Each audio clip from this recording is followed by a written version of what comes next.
So many of you have been hitting me in the DMs, sliding in those DMs. I got a lot of text messages from friends asking me, what do I do when I don't know what to do? And many of us have been in this position. So with that being said, welcome to the Basics of Bossing Up, where we discuss basic principles in order to create the lives that we want.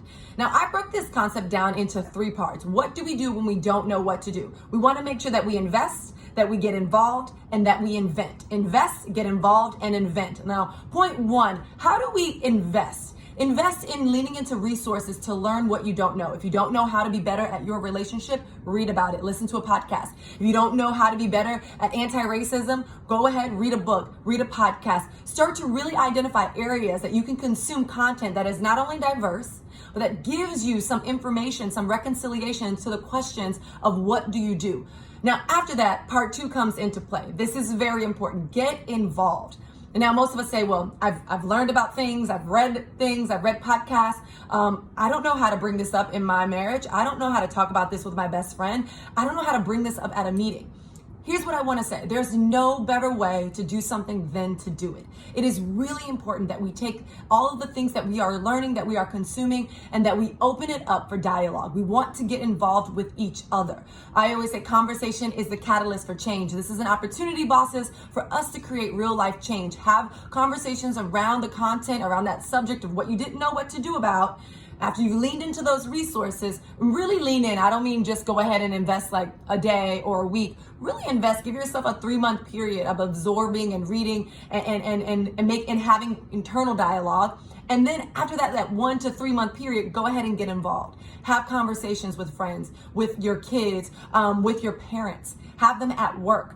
And now most times, if it's your first time getting involved in dialogue to reconcile, again, these questions and to really mobilize, be mindful, be patient with yourself, and be so aware that you have the ability to say, hey, this is my first time speaking about these things. This is my first time actually having external engagement around this topic. I want to get better. I'm not perfect, but hear me out.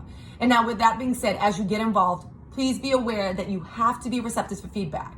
The only way to get better at actualizing the resources, talking about the things you learned, really doing the things you learned at work, again, this goes for every topic, is to make sure that you're in a position to receive feedback. I always say there's only one type of bad feedback. That's feedback you don't understand, not feedback you don't agree with. I'll say that again. There's only one type of bad feedback. That is feedback you do not understand, not feedback you don't agree with.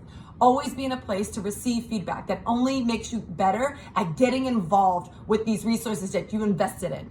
From there, your last and final and third point that I will say is to make sure you get inventive. What does that mean? Innovative. Start to invent, right? This concept of inventing means making it a part of your lifestyle. So once you get feedback, you're opening up for dialogue, you're leaning into the resources. Maybe you're not spending a concentrated 3 months or 1 or 2 months on it.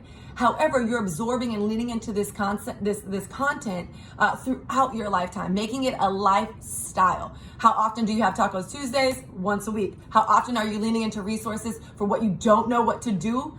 Maybe once a week, maybe bi-weekly. I don't know what works for you, but create a structure, invent, create a structure on making sure that it's a part of your lifestyle. So once again, what do we do when we don't know what to do, when we don't know what to say, when we don't know if we should be in this relationship, if we don't know how to talk about anti-racism, Black Lives Matter, if we don't know how to teach a class, if we don't know how to solve a problem? Number 1, you invest. Number 2, you get involved. And number 3, my friend, you invent. And remember, in order to invest, you lean into the resources, you lean into experts, you diversify the content you're receiving. Number 2, you get involved, you open up that content from being internal to external, you have dialogue, you're receptive to feedback, you're growing. Give yourself time, be patient, you are not perfect, neither am I.